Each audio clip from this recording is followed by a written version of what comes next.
Happy Thanksgiving. Almost. Jamie? Almost. Hey, we have a special guest joining us today. And that is Jamie's pimple, which Dan. apparently has been the reason why we haven't been able to film We can't. for the last few days. It's so big. It's just right The here. pressure on- of it is so Have you ever been to unbearable. Niagara Falls? Do you know what a geyser is? It is. Wait. Do you feel... It is on my face. You know, the thought of it, not the pressure being released is so exciting. But like it's not ready yet. That's one of the best parts about having a beard. Is it hides your pimples? I don't even know if I have them. I would say like any pimple on a beard would be classified as an ingrown hair. I would have thought it would have popped yesterday, but you know, I think it's just waiting for this one thing, and then it'll feel so good. Anyway, so it says hello to the hello have to you the given it audience. a name? have you given it a name? I haven't. We should. Ah, Jamie, I have should. so much on my mind. Where do we go from here? You do have a lot on your mind. I have a lot on my mind. We have a lot on our mind. Could you do me a favor? I'm gonna do something that'll make it. God. What are you Why do gonna you have to say it like that? What, like, oh God, like as if like I'm some, wild What? card. You are. I am not. I'm a very consistent. I am consistent in my insanity. Yes. Because the concept of sanity really can only be defined by the medical community. Everyone outside of that really is, when they call me crazy or judge my mental state, it's on a social basis. And I say that with all the love that I have for everyone that's ever called me crazy. I want to remind everyone that the line between genius and insanity is very, very thin. So for most of you who misunderstand me, you simply are not intelligent enough to comprehend the things that I talk about. Yeah. And that's okay. And it's taken me years to accept. I used to be very frustrated. For example, one of the things that I've really enjoyed in the last few months is how close I've gotten with Matthew David Rose. Matthew is one of my oldest friends, and one of the things that I love about Matt is that he loves conspiracies. He does. The boy loves it. conspiracies. He does. That boy loves a conspiracy. You know, that boy loves dragons. You know where that's from? The boy loves dragons. Starsky and Hutch. No, I don't know that. You and I, Jamie, Starsky and Hutch. Yeah, when they go see Will Ferrell in prison, and they're like, you need to bring him some dragon. Something with I dragon. do The boy remember. loves dragons. I don't Snoop remember that Dogg. line, but I Snoop remember Dogg that says, scene. Will Ferrell in prison. Yeah, the boy loves dragons. He's like, go That's funny. ahead. And Owen Wilson, who looks so much like my friend Brett. And I'm going to talk about Brett at a later episode. I think he does. I think Brett and Owen Wilson look so much alike. I think Brett looks more like Owen Wilson's brother than Luke Wilson does. Yeah, and I Luke agree Wilson with you. is actually Owen Wilson's brother. So when there's like a human that is not related to a famous person that looks more like their brother than the actual brother who's actually famous, you might want to take a pause and be like, you know what, Dan, you are right. Dave Levine grew up in this house here. Oh, hey. And he drove, what is that, Eclipse? He drove an Eclipse? I don't know. He was one of the better Jewish athletes. He was a wrestler. Very strange, in my opinion.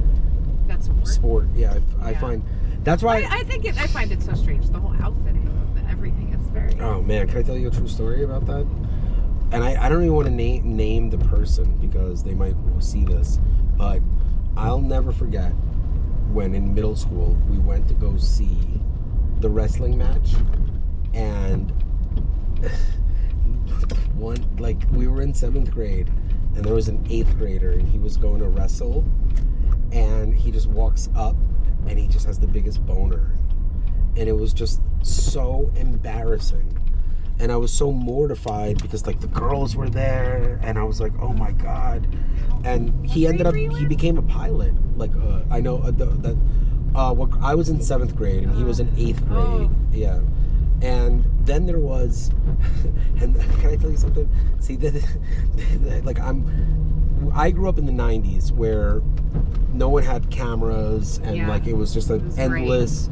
So it was the peak of the debaucherous like inappropriateness, but it wasn't curtailed by the endless social slapping of public outing of any type of like unlawful discretions.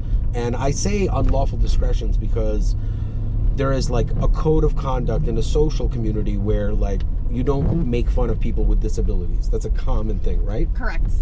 And I say that with all the love in the world because the concept of every single famous character that is not a cartoon character that's really like memorable has some form of like severe mental illness.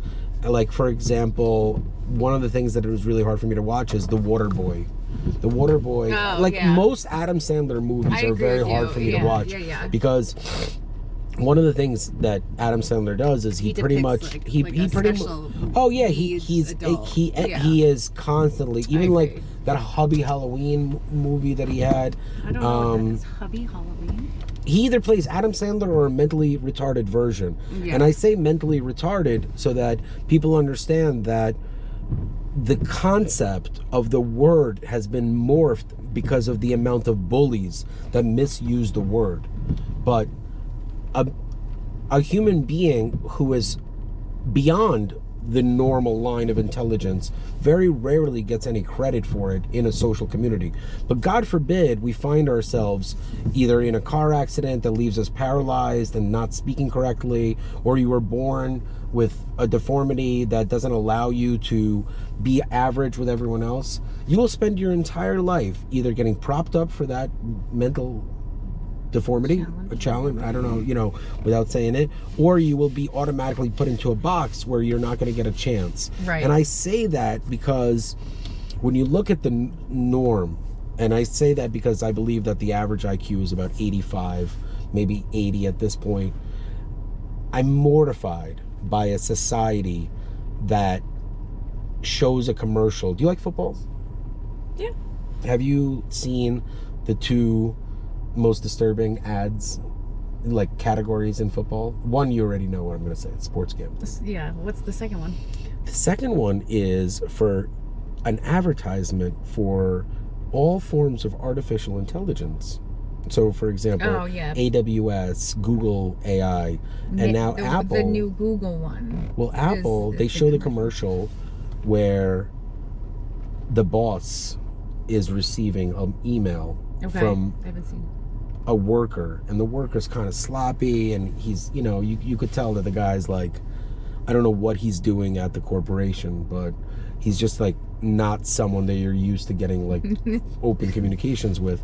And he uses artificial intelligence to like draft this crazy email, and he sends it out to the boss, and like it's a glass office, and the boss is like, oh my God, how did he do that? Like as if like the boss lives in an alternate universe where there is no artificial intelligence. Okay. And he doesn't know his subordinate doesn't have the capacity to send this email out.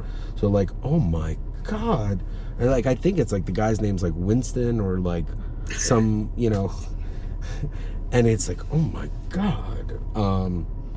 And I don't think that most people who are watching this understand how dangerous it is.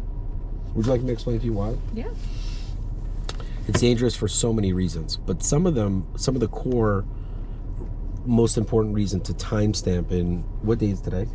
Today is November 22nd, 2024. And when you look at some of the dystopic futures that science fiction has depicted, what is the number one reason why we as a society crumble in?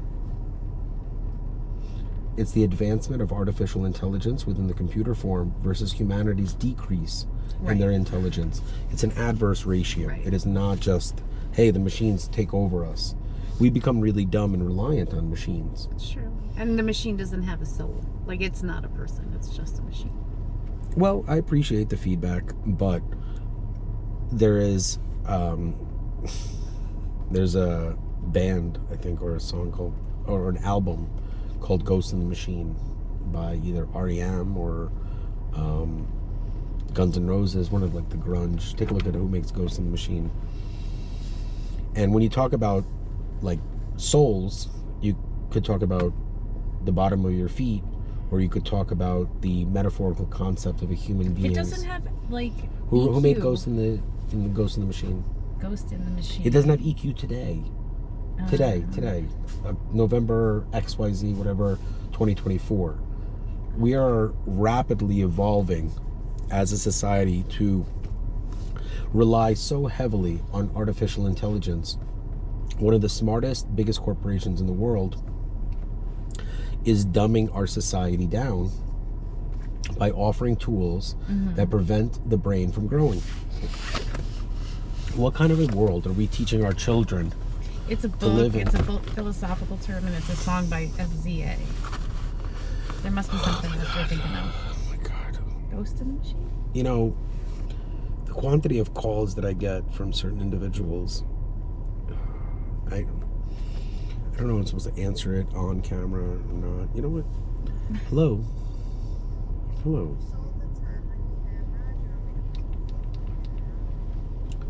Yeah, go ahead. I appreciate that. Thank you so much. Thank you. Thank you for calling. Come on, man. You're not. Thank you for calling. Well, I don't think it was like a phone call necessarily a requirement, but if Ghost you're in the looking, Machine. Ghost in the Machine. So the concept of Ghost in the Machine, I don't really know well enough to talk about this on camera, but regarding the soul, it is only in a society where we, let's say like 20 people are around a human being getting beaten by 5, and there's 15 of them.